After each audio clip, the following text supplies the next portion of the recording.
Assalamualaikum warahmatullahi wabarakatuh.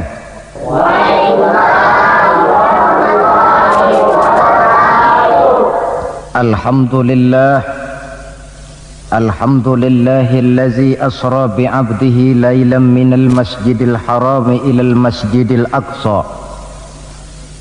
Wassalatu wassalamu ala sayyidina Muhammadin alladzi kanat hasanatuhu la tuhsa wa ala alihi wa ashabihi ahli sidqi wat tuqa, amma ba'du.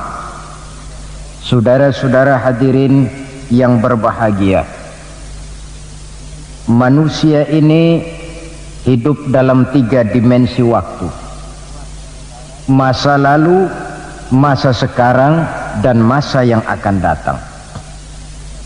Masa lalu katanya adalah kenangan, masa sekarang adalah kenyataan, dan masa yang akan datang adalah harapan, impian, khayalan, atau cita-cita.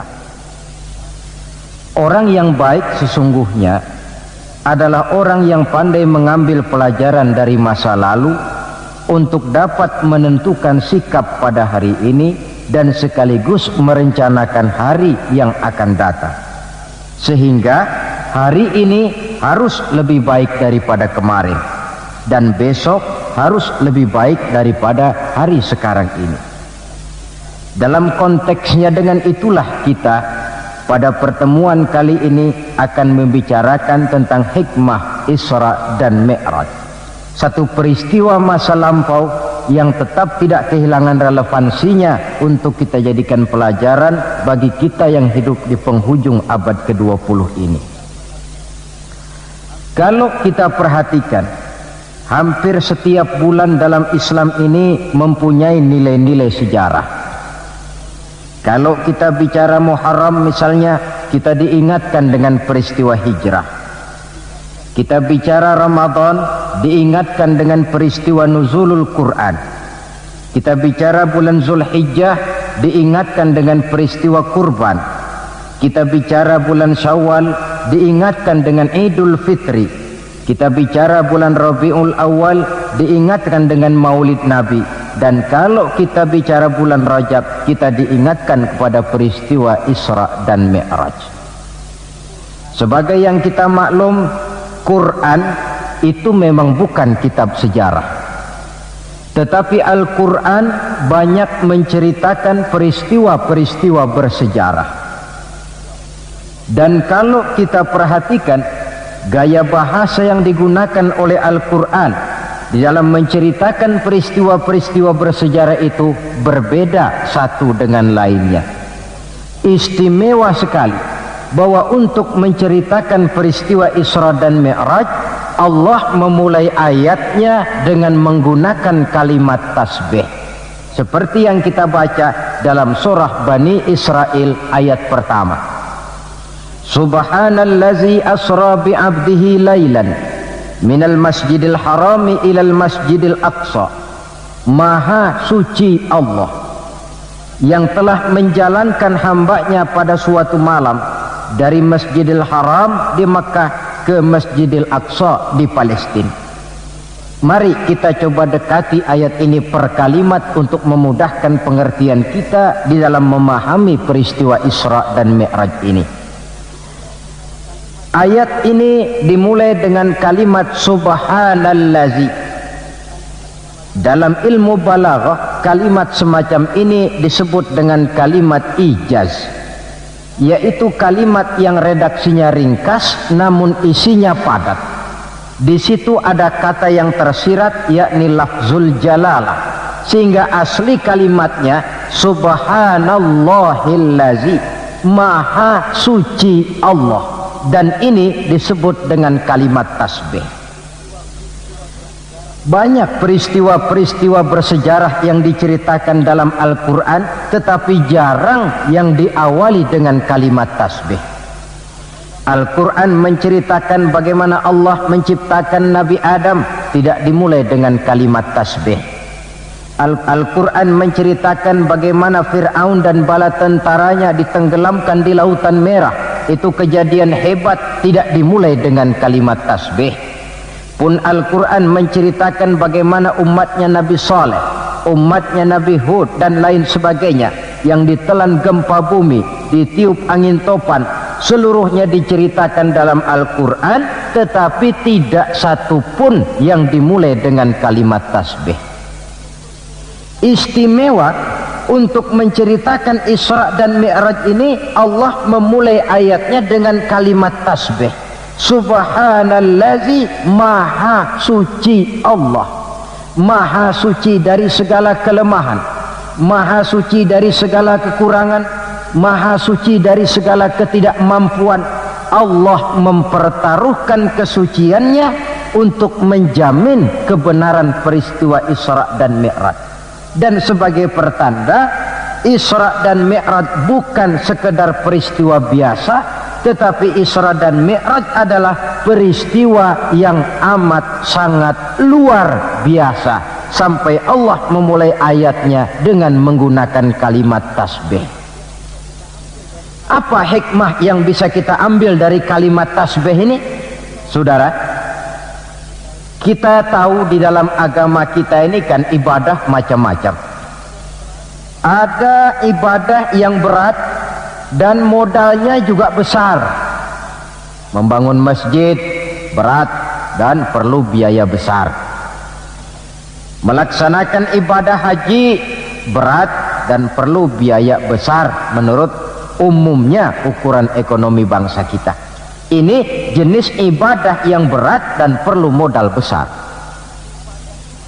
Lalu ada pula ibadah itu yang berat tapi modalnya ringan, seperti puasa. Puasa itu kan berat, puasa itu bukan menahan lapar dan hausnya yang berat, tetapi esensi puasa itu sendiri, yakni kemampuan mengendalikan nafsu. Kita ini kan kalau sedang puasa lapar sih tahan, tapi marah kadang-kadang nggak tahan, haus tahan, tapi ngomongin orang kadang-kadang nggak tahan. Padahal di situ esensi puasa, kemampuan mengendalikan nafsu. Dia ibadah yang berat tapi modalnya ringan. Modal paling penting niat. Sahur itu kan hukumnya sunnah muakkadah, yang wajib itu niatnya. Ini jenis ibadah yang berat tapi modalnya ringan. Lalu ada pula ibadah itu yang ringan, modalnya pun ringan. Agama menyebutnya dengan kalimatut thayyibah, ucapan-ucapan yang baik yang banyak diajarkan oleh agama kita. Bertemu teman, assalamualaikum, ibadah. Memulai pekerjaan, bismillahirrahmanirrahim, ibadah. Melihat sesuatu yang hebat, masya Allah. Melihat sesuatu yang luar biasa, subhanallah. Terkejut, astaghfirullah. Mendapat nikmat, alhamdulillah. Terkena musibah, inna lillah wa inna ilaihi raji'un. Ibadah dengan modal yang ringan berupa mengucapkan kata-kata yang baik yang banyak diajarkan oleh agama kita. Ini kan ringan. Orang tidak perlu syarat toharoh, orang tidak punya wudhu itu istighfar boleh, tidak punya wudhu itu baca sholawat boleh. Membiasakan ucapan-ucapan yang baik di dalam kehidupan.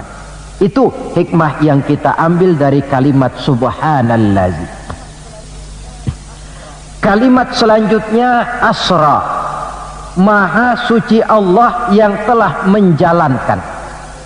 Asal kalimat asra ini sara yasiru, lalu dibentuk dalam bentuk majhul menjadi asra yusri isra'an. Maha suci Allah yang telah menjalankan. Segera nampak dari ayatnya, saudara-saudara, bahwa dalam peristiwa Isra dan Mi'raj itu yang aktif sebenarnya Allah. Nabi pasif. Allah yang menjalankan, Nabi yang dijalankan. Orang dijalanin tentu terima beres, namanya juga dijalanin.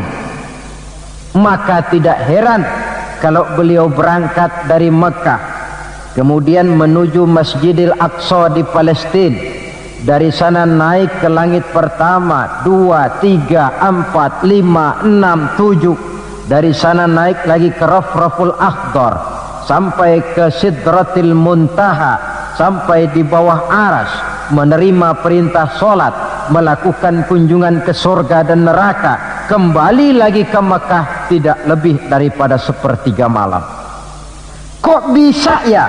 Kalimatnya asra, Allah yang menjalankan, Nabi yang dijalanin. Tentu saja karena dijalankan, oh beliau lalu terima beres.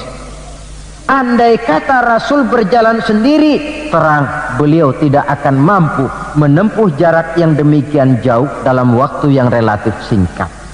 Artinya di dalam memahami peristiwa Isra dan Mi'raj ini, yang dipakai bukan logika intelektualitas manusia, tetapi logika kemahakuasaan yang mutlak dari Allah Subhanahu wa ta'ala. Satu contoh kecil. Saya satu hari berangkat ke Bogor. Jam 9 saya berangkat dari rumah, ambil baju di lemari, saya pakai, berangkatlah saya ke Bogor. Saya tidak tahu kalau di kantong baju saya ada semutnya. Saya pun berangkat ke Bogor. Jam 10 sampai di Bogor, setengah 11 urusan selesai, kembali lagi ke rumah, setengah 12 sudah sampai di rumah. Baju saya buka, saya gantung kembali di lemari, semutnya keluar dari kantong, cerita sama teman-temannya. Saudara-saudara bangsa semut, percayalah saya baru saja pulang dari Bogor. Kata temannya, jam berapa kau berangkat? Tadi jam 9. Lalu setengah 12 sudah sampai lagi di sini? Iya. Temannya yang berpikir menurut logika semut mana mungkin percaya, tentu akan berkata, bagaimana mungkin mut?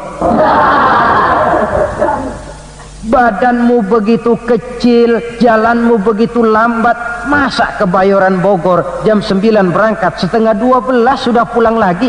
Temannya tidak tahu, semut bukan jalan sendiri, tapi nyempeng di kantong saya. Dahulunya Abu Jahal, Abu Lahab, dan abu-abu lainnya itu mikirnya pakai logika manusia. Ya jelas kok peristiwa ini tidak akan bisa dicernakkan oleh logika. Karena itu kalau sedikit orang mau merenungi ayatnya, tidak terlalu sulit memahami Isra dan Mi'raj. Dia kehendak Allah, bukan kehendaknya Rasulullah Sallallahu Alaihi Wasallam. Ini kalimat asra. Kemudian kalimat bi'abdihi, maha suci Allah yang telah menjalankan hambanya. Kenapa kok Allah memakai kalimat tidak langsung? Kan lebih enak saja kalau Allah bilang misalnya Subhanallazi asra bi Muhammad, maha suci Allah yang telah menjalankan Muhammad. Begitu saja. Kenapa sih? Kenapa harus pakai bi'abdihi, maha suci Allah yang telah menjalankan hambanya? Pakai kata-kata hamba. Apa maksudnya? Nah, di dalam kalimat hamba ada dua data. Data pertama, kalimat hamba di sini menjelaskan bahwa Nabi Muhammad itu Isra dan Mi'raj dengan roh dan dengan jasad sekaligus. Sebab apa? Orang hanya dipanggil hamba kalau punya roh dan punya jasad. Jasad tanpa roh namanya mayit. Roh tanpa jasad gentayangan, mungkin namanya pocong. Orang dipanggil hamba tentunya lengkap jasad dan roh sekaligus. Karena itu kalimat bi'abdihi sudah merupakan jawaban Isra Mi'raj terjadi dengan jasad dan dengan roh. Itu data pertama. Data yang kedua, kalimat bi'abdihi ini menjelaskan bahwa Nabi Muhammad itu oleh Allah benar-benar telah diakui sebagai hambanya. Maka lalu dipanggil hamba dalam ayat ini. Saudara mungkin lalu bertanya, Kalau cuma sekedar urusan itu, apa kita ini bukan hamba Allah? Ya tentu kita ini hamba Allah. Kata siapa? Kata kita. Kalau kata kita namanya mengaku. Orang mengaku tentu boleh-boleh saja, namanya ngaku. Cuma diakui atau tidak, ini yang jadi masalah. Saya bisa saja berkata, saya kenal dengan Bapak Presiden. Tapi yang jadi masalah, apakah Bapak Presiden juga kenal dengan saya? Dengan kata lain, kalau kata-kata hamba Allah keluar dari mulut manusia, nilainya murah. Kenapa murah? Sebab itu pengakuan. Tapi kalau keluar dari Allah sendiri, itu yang mahal. Maksudnya bagaimana? Berapa banyak manusia di dalam hidup ini, mulutnya berkata saya hamba Allah, tapi perbuatannya membuktikan dia hamba dunia, hamba nafsu, budak jabatan, budak pangkat, budak harta. Tidak sesuai antara ucapan dengan perbuatannya. Dari kalimat bi'abdihi ini kita ambil hikmah. Sekali kita menjadi hamba Allah, jangan menghamba kepada yang selain Allah. Sebab syahadat yang kita ucapkan punya konsekuensi. Asyhadu an la ilaha illallah, saya bersaksi tidak ada Tuhan melainkan Allah. Maka itu berarti saya tidak akan menyembah kecuali hanya kepada Allah. Saya tidak akan pernah takut kecuali hanya kepada Allah. Saya tidak akan pernah minta tolong kecuali hanya kepada Allah. Saya tidak akan menggantungkan hidup kecuali hanya kepada Allah. Saya tidak akan pernah takut kecuali hanya kepada Allah. Konsekuensi yang logis daripada ucapan kalimat syahadat itu. Sekali kita menghamba kepada Allah, jangan menghamba kepada yang selain Allah. Adapun Nabi sebelum dipanggil bi'abdihi dalam ayat ini, kita baca dari sejarah tahun-tahun sebelum beliau dipanggil dengan kalimat bi'abdihi, tahun kelabu, amul huzni dalam sejarah itu, tahun duka cita. Beliau ditinggal oleh paman tercinta Abu Thalib. Setelah paman tercinta meninggal, istri tercinta pun wafat, Khadijah. Wafat kedua pelindung ini, makin meningkat gangguan kafir Quraisy. Dihina, dicemoohkan, dicaci maki, dilontari dengan kotoran unta, bahkan akan diancam untuk dibunuh. Lulus menghadapi semua itu, Allah panggil beliau bi'abdihi. Seolah-olah Allah mengatakan Muhammad itu betul-betul hambaku, tidak bergeser nilai kehambaannya apapun yang menimpa dia. Saudara hadirin yang saya hormati, ini kalimat bi'abdihi. Jadi dari sini kita bisa memahami Isra yang merupakan perjalanan Nabi dari Masjidil Haram hingga ke Masjidil Aqsa, dan Mi'raj yang naiknya Nabi dari Masjidil Aqsa menghadap Allah semata-mata merupakan peristiwa yang terjadi menurut apa maunya Allah. Nah, kemudian apa tujuan daripada Isra dan Mi'raj itu? Hakikatnya cuma Allah yang tahu tentu. Namun kalau kita lihat di penghujung ayatnya, kita akan menemukan kalimat linuriyahu min ayatina. Keseluruhan perjalanan yang ajaib itu, sejak berangkat sampai kembali, tujuannya linuriyahu min ayatina, untuk kami perlihatkan kepada Nabi Muhammad itu sebagian kecil daripada tanda-tanda kebesaran kami, untuk disampaikan kepada umatnya dan kemudian menjadi pelajaran di dalam mengarungi kehidupan. Seluruh perjalanan yang dilihat oleh Nabi, seluruh pemandangan yang ditemui di dalam perjalanan itu merupakan sebagian kecil dari tanda-tanda kebesaran Allah. Dan itu merupakan tamsil, contoh pelajaran buat kita yang hidup di zaman sekarang ini. Misalnya di dalam perjalanan Rasul melihat ada orang mencakar-cakar mukanya dengan kukunya sendiri. Beliau bertanya, ya Jibril, itu orang macam apa? Jibril yang waktu itu bertindak sebagai bodyguard menjelaskan, Muhammad, itulah contoh daripada umatmu, orang-orang yang suka memburuk-burukan saudaranya sendiri. Ditamsilkan bagaikan orang yang mencakar mukanya sendiri. Sebab muslim ini bersaudara seperti satu tubuh. Jikalau yang satu sakit, yang lain akan ikut merasakan sakit.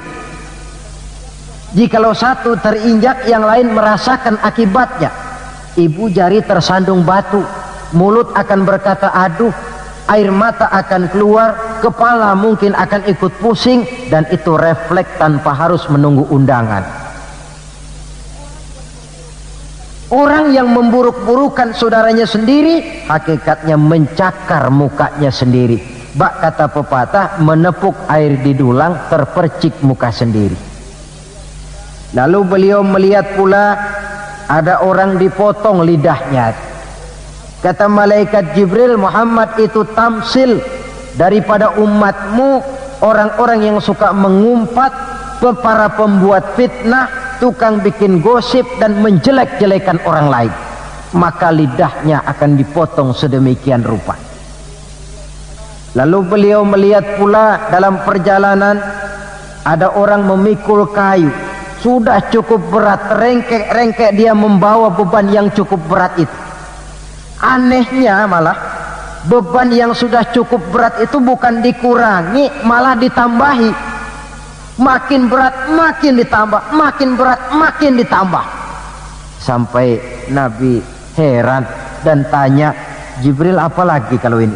Nah Muhammad, ini tamsil daripada umatmu, orang-orang yang dipercayakan untuk memikul satu amanah, tetapi amanah yang satu belum dia laksanakan, sudah diterima amanah yang lain. Akhirnya bertumpuk-tumpuk di pundaknya amanah-amanah yang harus disampaikan. Orang yang terlalu banyak jabatan, tetapi kemudian ternyata tidak mampu melaksanakan tugasnya, tapi dikasih jabatan baru mau lagi, dikasih yang baru mau lagi. Soal mampu of tidak, soal nomor dua, yang penting punya jabatan. Orang yang di dalam menerima suatu pekerjaan tidak pernah mengukur dengan batas kemampuan yang dimilikinya. Lalu beliau melihat pula ada sekelompok orang menanam. Hari itu dia menanam, hari itu juga tumbuh, hari itu juga keluar buahnya, diketamnya lalu tumbuh lagi gantinya. Tiap kali diketam, tiap kali keluar buahnya. Itu tamsil apa ya Jibril? Kata malaikat Jibril, wahai Muhammad, itulah satu contoh daripada umatmu, orang-orang yang gemar memberikan bantuan kepada orang yang memang memerlukannya. Mereka yang rajin sedekah, membantu fakir miskin, menyantuni yatim piatu, memberikan bantuan kepada pengembangan dakwah, madrasah, pendidikan dan pesantren. Hakikatnya mereka mengeluarkan uang, tetapi hakikatnya itu adalah untuk kepentingan diri mereka sendiri. Dicontohkan laksana orang, hari itu dia menanam, hari itu tumbuh buahnya, dia petik, keluar lagi gantinya, begitu seterusnya, tidak pernah berhenti. Jadi orang yang rajin bersedekah, senang memberikan bantuan kepada mereka yang memerlukannya, pada hakikatnya adalah orang-orang yang tidak pernah merugi barang sedikit pun. Malah milik kita yang sebenarnya adalah apa yang sudah kita belanjakan di jalan Allah. Uang kita di kantong kita adalah uang kita hari ini. Besok barangkali uangnya sopir taksi. Uang yang ada di dompet uang kita hari ini, besok barangkali uangnya tukang rokok. Uang kita yang sebenarnya apa yang sudah kita belanjakan di jalan Allah, baik dalam bentuk zakat, infak, sedekah dan lain sebagainya. Tentu banyak peristiwa yang dilihat oleh Nabi di dalam perjalanan yang seluruhnya merupakan pertanda kebesaran dari Allah Subhanahu wa ta'ala.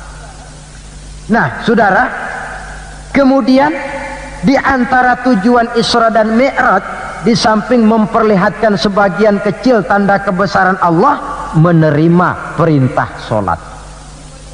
Dari segi menerimanya saja sholat itu sudah istimewa. Coba kita lihat, Allah perintah kita puasa, cukup turun ayat, ya ayyuhalladzina amanu kutiba alaikumussyiyam, cukup turun ayat. Allah perintah orang yang mampu untuk melaksanakan ibadah haji, cukup turun ayat. Allah perintah kita bayar zakat, cukup turun ayat. Tapi Allah perintah kita sholat, tidak cukup cuma sekedar turun ayat, nabinya langsung dipanggil. Dari segi ini saja sholat itu sudah istimewa. Benar kalau Nabi menyatakan innama masalus sholati fid din kama salir ra'si fil jasad. Kedudukan sholat dalam agama sama dengan kedudukan kepala dalam anggota badan manusia. Kita yakin manusia tidak punya sebelah tangan, mungkin masih bisa hidup. Manusia tidak punya sebelah kaki, barangkali masih bisa hidup.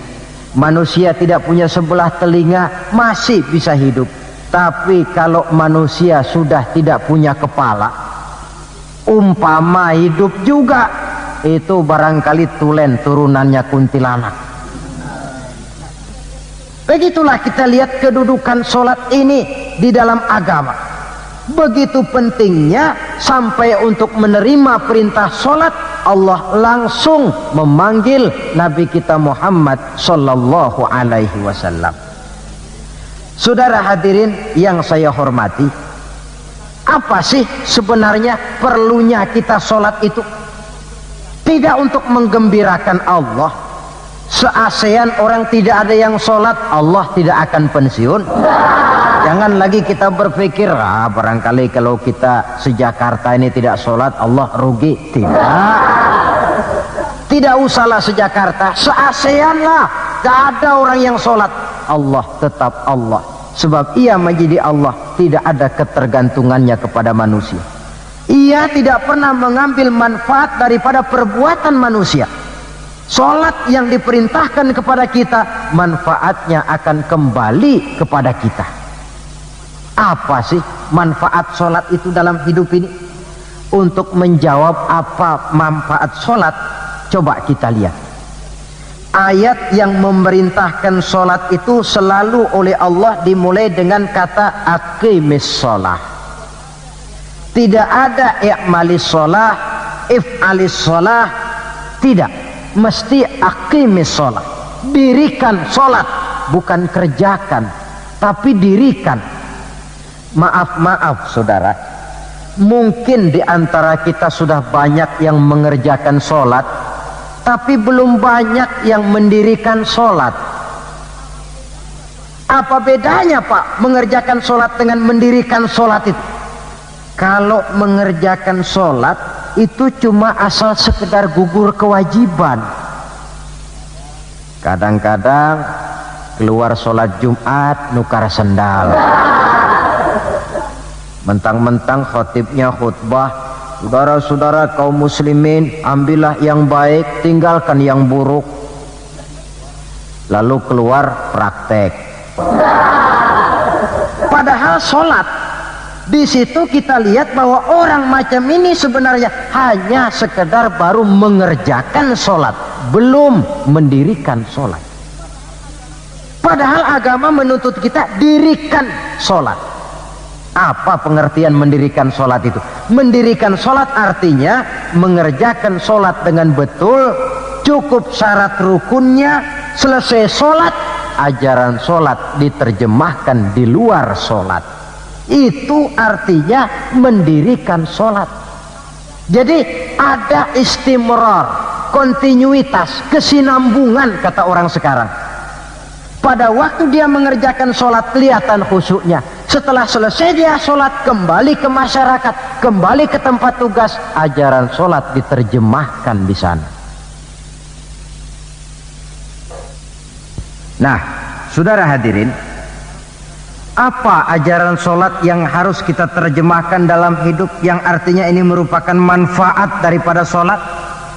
Pertama, Salat mengajarkan kita satu sifat yang disebut rendah hati, at-tawadhu.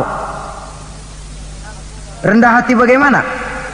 Anggota badan kita yang paling kita hormatikan kepala. Kalau bergurau dengan teman, dipukulnya tangan kita, masih senyum kita. Dipegangnya kaki, masih senyum kita. Tapi kalau sudah kepala, marah. Namun kepala yang begini kita hormati, manakala sujud di hadapan Allah, sama rendahnya dengan telapak kaki kita. Allahu Akbar. Selesai sholat, kembali ke masyarakat, sombongnya hilang. Ini mendirikan sholat. Sebab apa? Dia tahu orang sombong itu Allah tidak senang. Iblis diusir dari sorga itu kan cuma karena sombong. Diperintah sujud kepada Nabi Adam, dia tidak mau. Allah tanya iblis, kenapa kau tidak mau? Ini kan perintahku, kata Allah. Iblis dengan sombongnya menjawab, wahai Allah, saya akan diciptakan dari api, Adam kan dari tanah. Unsur api lebih mulia daripada unsur tanah. Masa saya harus sujud sama Adam yang baru kemarin? Gengsi ah. Kata Allah, kamu sombong iblis. Surga bukan tempat orang sombong, keluar. Iblis diusir dari surga.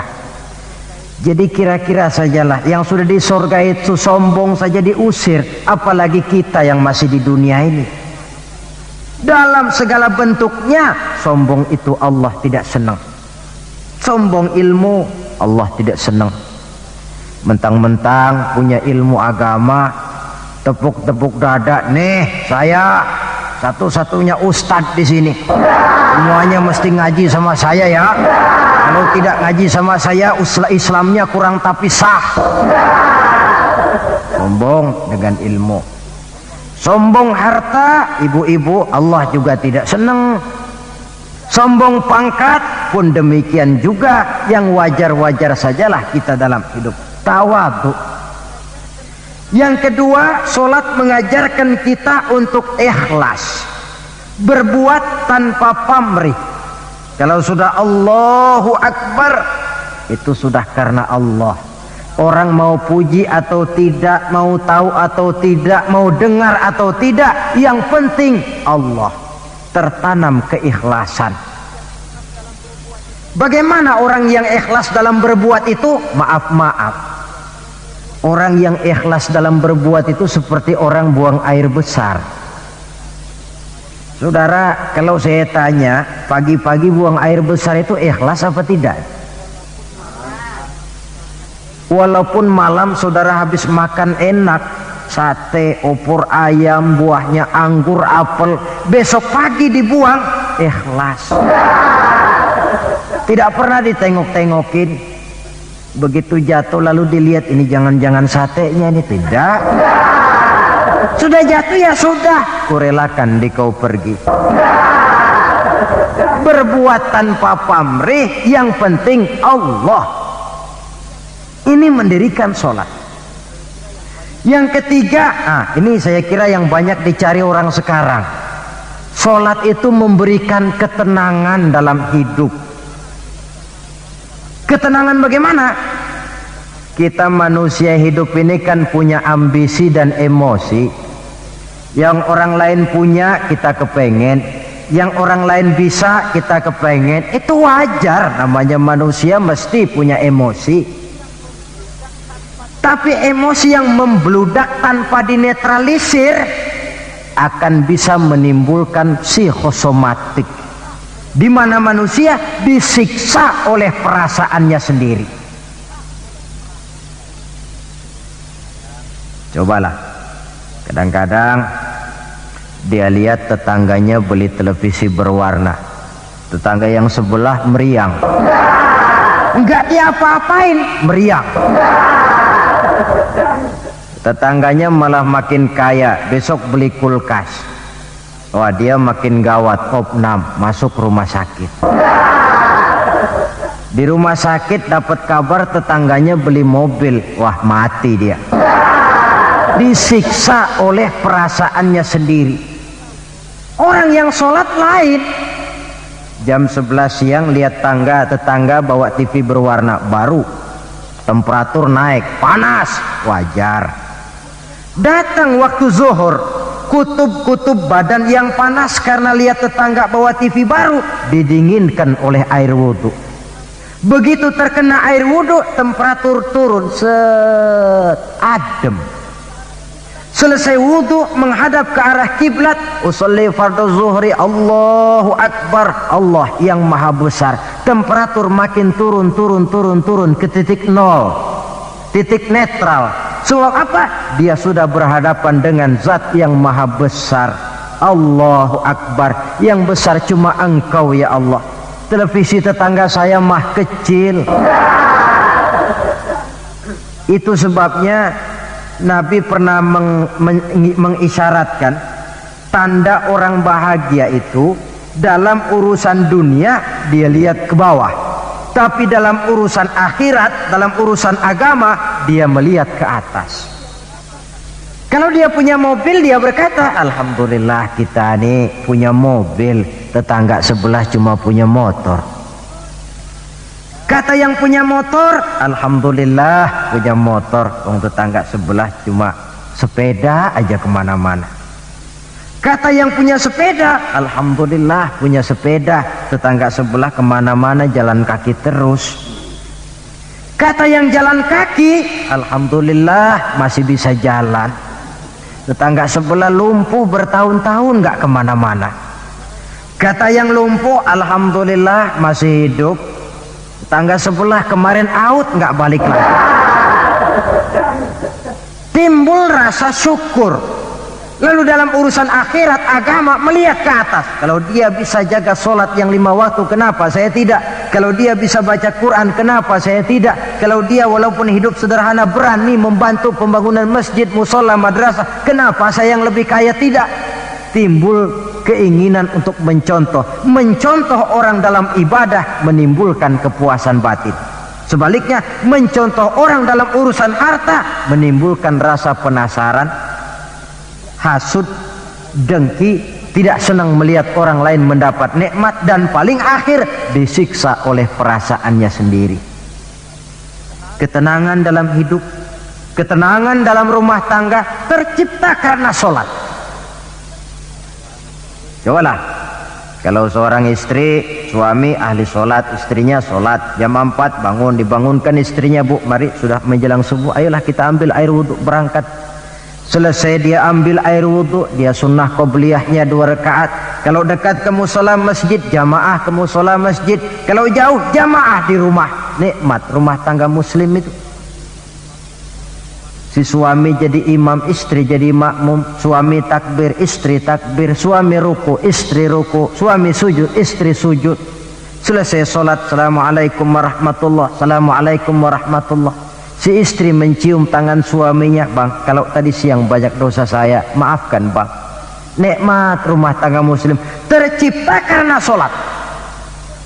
Suatu hari bertengkar, yang ceng cong hang heng hong, ribut suami istri. Datang waktu zuhur, kata suaminya, bu, waktu zuhur sudah datang, pertempuran kita hentikan sebentar. Gencatan senjata mulai.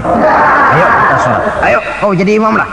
Suami jadi imam, istri jadi makmum. Biar monyong-monyong dikit, sholat. Selesai sholat, assalamualaikum warahmatullah, assalamualaikum warahmatullah. Si suami menoleh ke belakang, bu, kalau memang masih penasaran, terusin yuk. Saya kira kalau memang masih terus juga, itu memang dasar ahli bertengkar, sudah profesional itu. Pakai sholat saja tidak mempan, bagaimana pula dengan yang lain? Sholat membawa ketenangan dalam hidup pribadi, berumah tangga, bahkan bermasyarakat sampai kepada bernegara. Inilah makna inna sholata tanha anil fahsya'i wal munkar. Sholat yang didirikan dengan betul mampu mencegah manusia daripada perbuatan yang keji dan munkar. Saudara hadirin yang saya hormati, dengan demikian maka sholat adalah keperluan kita, bukan keperluannya Allah. Dan waktunya sudah diukur sedemikian rupa. Coba lihat, antara subuh dengan zuhur itu intervalnya panjang. Sebab apa? Allah juga tahu di situ jam-jam sibuk. Pegawai di kantor, petani di ladang, di sawah, pedagang di pasar, maka di situ tidak ada sholat kecuali sholat sunnah. Bekerja kita dari pagi sampai siang, siang sampai udara panas, timbul stres. Datang refreshing, istirahatlah, jangan diforsir, ademi dengan wudhu, lalu sholat zuhur. Selesai sholat zuhur, kembali lagi ke tempat tugas. Antara zuhur dengan asar intervalnya lebih pendek. Sebab apa? Dalam udara panas kerja cepat melelahkan. Maghrib dengan isya intervalnya lebih pendek lagi. Sebab apa? Sudah masuk malam. Sebagian besar kejahatan justru terjadi pada waktu malam. Antara isya dengan subuh intervalnya memang panjang, tapi di sana ada terminal kontrol cadangan yang disebut tahajud, hajat dan sebagainya. Terminal kontrol cadangan untuk menjaga stabilitas temperatur batin manusia. Jadi dengan demikian, kalau diabaikan, kerugian untuk manusia sendiri. Sebab hakikatnya Allah tidak pernah mengambil manfaat daripada amal dan perbuatan manusia itu. Nah, saudara-saudara, dari uraian yang singkat ini kita ambil beberapa kesimpulan. Pertama, Isra dan Mi'raj adalah maunya Allah. Kita manusia punya kemauan, Allah juga punya kemauan. Kalau kemauan kita sesuai dengan kemauan Allah, tentu jadi. Kalau tidak, ya tidak. Maunya Allah yang jadi, bukan maunya kita. Nah, agar mau kita dimaui Allah, caranya bagaimana? Mudah saja, ikuti apa maunya Allah, nanti dia ikuti maunya kita. Dekati Allah, nanti dia dekat dengan kita. Kalau dekat, fasilitas tentu dikasih. Memang kita dekat sama lurah saja kadang-kadang dapat fasilitas kan. Dekat dengan orang-orang tertentu bisa mendapat fasilitas. Dekat dengan Allah, demikian juga adanya. Sarana komunikasi yang paling efektif untuk mendekati Allah, sholat adanya. Yang kedua, seluruh kejadian dalam alam hanya bisa terjadi karena dua proses.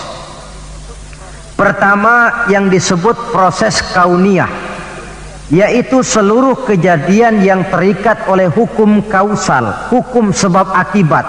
Kalau begini mesti begitu. Kejadian seperti ini bisa diperhitungkan, dapat diperkirakan dan bisa dianalisa. Tapi ada kejadian lain yang disebut proses rabbaniyah. Kejadian yang terjadi menurut apa maunya Allah dan tidak tunduk kepada manusia, kepada hukum kausal. Contoh, kalau ada anak kecil, logika kita akan lalu mikir, ini ada anak kecil, mesti ada bapaknya, mesti ada ibunya. Ibu bapak sebab, anak akibat, itu proses kausal. Tapi kalau Allah yang mau, tidak mesti. Nabi Adam, ibu tidak ada, bapak tidak ada, Allah mau jadi. Tidak bisa diselidiki secara eksat. Bagaimana ya proses terjadinya Nabi Adam secara antropologi budaya? Buntu. Nabi Isa, ibu ada, bapak tidak ada, Allah mau jadi.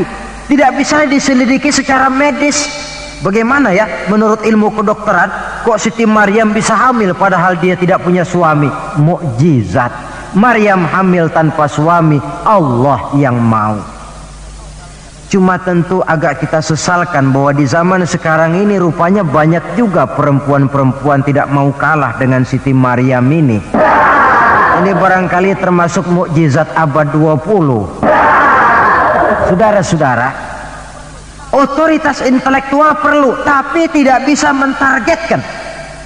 Beberapa tahun yang lalu, Direktorat Vulkanologi itu sibuk mengawasi 2 buah gunung berapi yang dianggap bahaya kelas 1 dan setiap saat bisa meletus. Sore, pagi, siang, malam diawasi. Merapi di Jawa Tengah, dan Anak Krakatau di Selat Sunda. Apa yang kemudian terjadi? Yang diawasi tenang-tenang saja, yang tidak diawasi malah batuk-batuk, galunggung. Begitu galunggung meletus, komentar macam-macam. Kata Direktorat Vulkanologi, oh itu kan gejala alamiah, gejala alamiah. Kata yang seniman, oh itu karena alam sudah bosan bersahabat dengan manusia. Macam-macamlah komentar. Tapi satu hal yang jelas, otoritas intelektual manusia itu harus sadar akan kelemahan keterbatasannya.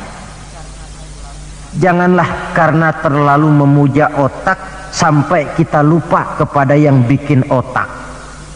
Sebab bagaimanapun jeniusnya otak manusia, yang bikin otak tentu lebih jenius lagi. Kita kagum dengan otak manusia, tapi kadang-kadang kita lupa dengan sang pembuat otak. Isra Mi'raj proses Rabbaniyah, Allah yang mau, bukan Nabi Muhammad yang mau. Api, kalau menurut kita kan api itu panas membakar. Kalau menurut Allah tidak, api itu netral. Netral bagaimana? Terserah maunya Allah. Kalau dia mau api panas, ya panas. Kalau tidak, ya tidak. Panas dan tidaknya bukan untuk manusia, bukan untuk Allah, tetapi untuk manusia. Maka Nabi Ibrahim pada waktu oleh Raja Namrus dilempar ke kobaran api yang menggunung, seujung rambut pun dia tidak terbakar. Sebab apa? Ketika dia hampir jatuh ke dalam api, Allah berkata kepada api, ya naru kuni bardan wa salaman ala Ibrahim. Hai api, dinginlah kamu, selamatkan Ibrahim. Api tunduk kepada maunya Allah, seujung rambut pun Nabi Ibrahim tidak terbakar, malah kedinginan di tengah kobaran api. Kasus macam ini tidak bisa diselidiki secara eksakt. Bagaimana kok Nabi Ibrahim itu enggak kebakaran di dalam api? Oh, barangkali baca ayat itu tuh yang tadi itu. Saudara boleh coba. Bacalah, ya narukuni bardan wa salaman alayya. Masuk saudara ke dalam api, insya Allah mateng. Kalau potongan kita, sebab yang kita mau itu belum tentu Allah mau. Kalau yang kita mau Allah mau, tentu jadi. Kalau tidak, tidak. Isra Mi'raj sekali lagi peristiwa Rabbaniyah dan bukan peristiwa kauniyah. Logika di dalam memahaminya bukan logika intelektual, tetapi logika kemahakuasaan yang mutlak dari Allah Subhanahu wa ta'ala. Yang ketiga, marilah kita berusaha agar setiap gerak hidup dalam dunia ini bernilai ibadah, sekurang-kurangnya berupa ucapan-ucapan yang baik. Bukankah yang namanya ibadah itu ya sholat ibadah, puasa ibadah, zakat ibadah, haji ibadah, tapi tidak terbatas kepada hanya sekedar itu. Membangun rumah sakit, membangun sekolah, membangun panti asuhan yatim piatu, itu keseluruhannya merupakan ibadah. Sekurang-kurangnya ibadah dalam bentuk ucapan-ucapan yang baik, yang menyenangkan orang dan berpahala kita mengucapkannya. Ini tidak terlalu sulit dan bisa kita praktekkan di dalam kehidupan sehari-hari. Begitu pentingnya soal ucapan, sampai dalam satu ayat Allah menjelaskan, wa qaulun ma'rufun khairun min shadaqatin yatba'uha adza.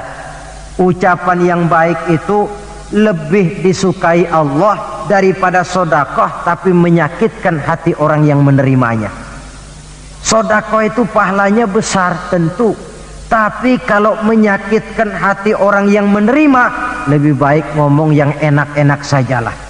Termasuk ini kalimatut thayyibah, ucapan yang baik. Yang keempat, marilah kita menjaga stabilitas kita sebagai hamba Allah. Miskin hamba Allah, jadi orang kaya tetap hamba Allah. Orang biasa hamba Allah, punya pangkat, jabatan, kedudukan, tetap hamba Allah. Dalam keadaan bagaimanapun posisi kita, nilai kehambaan jangan bergeser adanya. Yang kelima, Isra Mi'raj sesungguhnya merupakan batu ujian. Setelah terjadi peristiwa Isra Mi'raj, kelihatan mana yang loyang, mana yang emas, mana yang batu kerikil, mana yang mutiara dan intan. Setelah terjadi Isra dan Mi'raj, yang beriman makin mantap imannya, yang ragu-ragu makin kembali malah kepada kekafiran, yang memang sudah kafir makin menghebat kekafirannya. Rombongan pertama yang makin mantap imannya diwakili oleh Abu Bakar Siddiq. Sehingga ketika diceritakan orang kepadanya, wahai Abu Bakar, sahabatmu Muhammad itu sudah gila dia. Gila bagaimana? Masa dia cerita katanya tadi malam dia dari Masjidil Aqsa, lalu sekarang sudah ada di Mekah lagi. Betul dia cerita macam itu? Betul. Saudara, kalau memang Muhammad yang cerita macam itu, jangankan cuma sekedar sampai Masjidil Aqsa di Palestina, lebih daripada itu pun kalau dia yang memang betul cerita, saya percaya. Makin mantap. Yang ragu-ragu malah ada yang kembali kepada kekufuran, yang kafir malah makin menghebat kekafirannya. Maka Isra Mi'raj merupakan ujian bagi umat untuk menyaring, merupakan filter mana umat Nabi yang benar-benar yakin dengan iman, dan mana yang setengah-setengah, dan mana yang murtad, kemudian mana yang ingkar dan kafir. Oleh karena itu, hakikatnya kejadian apapun yang kita alami dalam hidup hendaklah berlaku seperti Nabi Sulaiman alaihi salam. Diberikan beliau kekuasaan, diberikan pengetahuan, diberikan harta yang banyak. Atas semua itu beliau hanya berkata, hadza min fadli rabbi liyabluwani aashkuru am akfur. Semua ini, kekuasaanku, hartaku, ilmu pengetahuan yang diberikan kepadaku, ini cuma sekedar karunia untuk menguji diriku, adakah aku bersyukur karenanya atau malah aku menjadi ingkar karenanya. Maka bersyukurlah kita yang hidup di satu zaman yang jauh dari zamannya Rasulullah. Kita belum pernah berjumpa dengan beliau, belum pernah mendengar suara beliau, tidak melihat gerak langkah di perjalanan beliau. Entoh kita beriman dengan peristiwa Isra dan Mi'raj ini, jauh lebih beruntung daripada orang-orang yang langsung ditongkrongi Nabi. Mereka melihat wajah Nabi, mendengar Nabi membaca wahyu, melihat mukjizat, tetapi mereka tidak juga mau beriman. Nilai-nilai iman ini kalau tidak kita pelihara dan kita syukuri, akan bisa bergeser, ditelan oleh segala macam godaan dan cobaan yang kita hadapi di dalam perjalanan hidup ini. Saudara-saudara hadirin yang saya hormati, dengan begitu maka Isra dan Mi'raj dengan segala kejadian yang ada di dalamnya, sekali lagi merupakan bukti kemahakuasaan yang mutlak dari Allah dan kelemahan serta keterbatasan dari kemampuan yang dimiliki oleh manusia. Membicarakan Isra dan Mi'raj artinya bercermin di dalam perjalanan yang luar biasa itu. Bercermin apa? Bahwa pengetahuan manusia, taruhlah dia sudah melanglang buana ke ruang angkasa, tapi masih terbatas kepada alam yang fisika, dan itu pun sedikit sekali. Belum dia menyeberang ke alam metafisika. Kekayaannya, apalah artinya kekayaan manusia ini? Jabatan barangkali, kita semua sadar bahwa pangkat yang paling tinggi sebenarnya kan pensiun. Titel yang paling akhir tidak lain adalah almarhum. Setiap kita akan berjalan ke arah itu, sehingga tidak terkena apa yang diingatkan Allah, kalla innal insana la yatgha ar-ra'ahu istaghna. Manusia itu mudah lupa diri manakala melihat dia sedikit mampu, kaya, berkuasa, pandai, mudah lupa diri. Cobalah lihat Berapa banyak orang-orang yang tadinya sudah adil, berjuang menegakkan keadilan, namun di tengah jalan dia bisa berbalik meluncur menjadi orang yang justru menginjak-injak keadilan itu sendiri.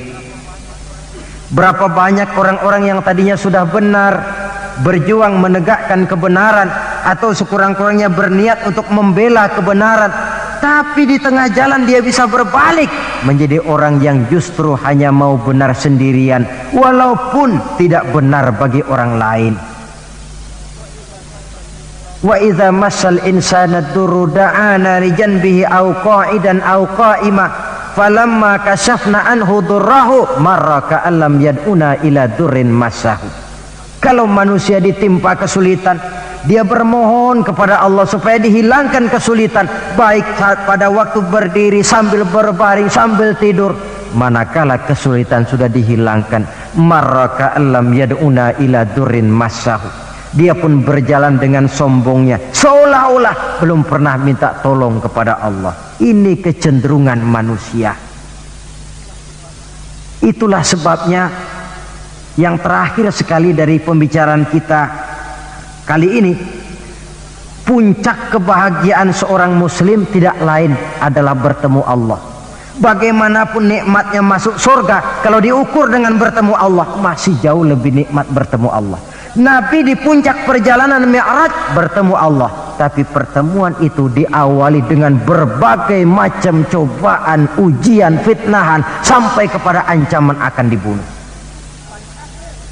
Paling akhir beliau mendapat perkenan bertemu Allah, puncak kebahagiaan hidup yang belum pernah diberikan kepada seorang pun manusia, baik sebelum atau sesudah beliau.